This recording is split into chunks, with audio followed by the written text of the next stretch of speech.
Before her, embedded deep into the mountain face, stood a colossal stone door.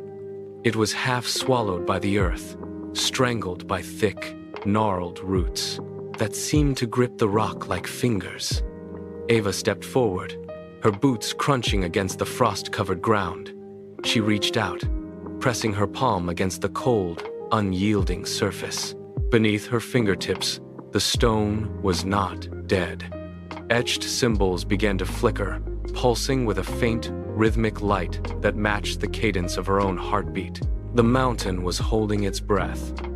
She traced the lines of a glowing sigil, and a low, grinding groan vibrated through the soles of her feet, shaking the very foundation of the peak. The ground trembled. Dust rained down from the cavernous archway above. The door was shifting, waking from an age of silence, and for the first time, the nameless yearning that had driven her across the world narrowed into a single, sharp point of anticipation. The stone slab did not swing. It receded into the mountain with a low, agonizing grind that set her teeth on edge. As the gap widened, a golden light spilled out, thick and viscous, washing over the swirling mist in waves of amber. Ava stepped across the threshold, her boots hitting smooth, unnatural stone.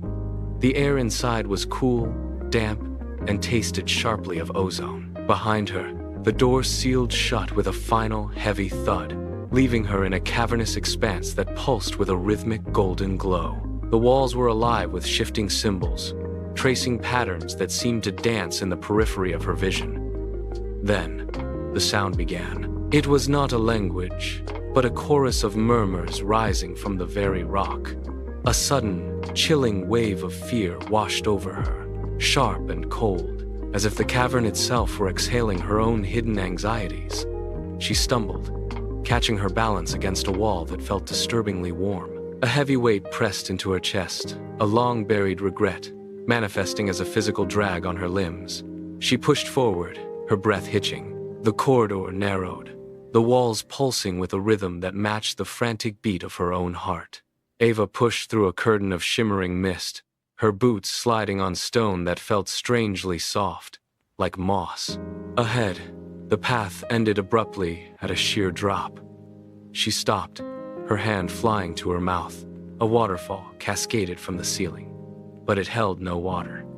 It was a torrent of pure, liquid light, pouring into a pool that mirrored the cosmic patterns swirling above. The roar was not a sound, but a vibration that rattled her ribs and teeth. She reached out, her fingers hovering inches from the cascade. The light did not burn. It hummed against her skin, pulling at her senses. As she watched, the symbols on the cavern walls flared in unison, reflecting the exact patterns of her own pulse. The realization hit her with the weight of a physical blow. This was not a mountain of rock and earth. The cavern was a mirror, and every drop of light was a fragment of her own history. She stepped closer, the light washing over her, and the whispers in the air finally resolved into a single resonant note that echoed deep inside her chest.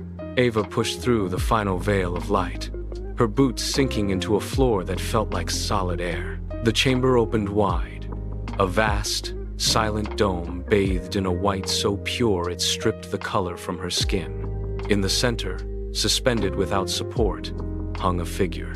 Ava stopped. The figure was a mirror, but not of glass. It was a construct of light, a perfect, luminous duplicate of her own stance, her own height, her own stillness. She raised a hand. The figure mirrored the motion with impossible precision. She took a step. The figure followed, its edges blurring into the surrounding brilliance. The intensity of the light began to burn away the edges of her vision, forcing her to look directly at the figure. There was no mask, no shadow, no hidden corner. Every detail of her own posture, every line of her face, every flicker of her eyes was laid bare in the radiance. The figure did not speak, but the light pulsed in time with her own breathing. She tried to look away, but the light held her gaze, pulling her focus until the distinction between the observer and the observed dissolved. The walls of the sanctum vanished. The floor beneath her feet seemed to fall away. She was staring into the core of her own existence, stripped of every pretense. The radiance dimmed, settling into a soft, steady glow that no longer blinded but illuminated. Ava lowered her hand. The figure of light dissolved into the air, leaving behind a stillness that settled deep into her bones. She turned. The path that had brought her into the heart of the mountain now lay open, the stone walls no longer pulsing or whispering, but silent and solid. She walked. Each step felt lighter, the heavy, dragging fatigue of her journey replaced by a rhythmic, steady stride. She passed through the cavern, past the symbols that now sat dormant, and reached the colossal stone door. It stood, slightly ajar, a sliver of natural gray sky visible through the gap. She pushed. The stone groaned once, a final, fading sound, and she stepped out into the cool, biting air of the peaks. The fog had lifted.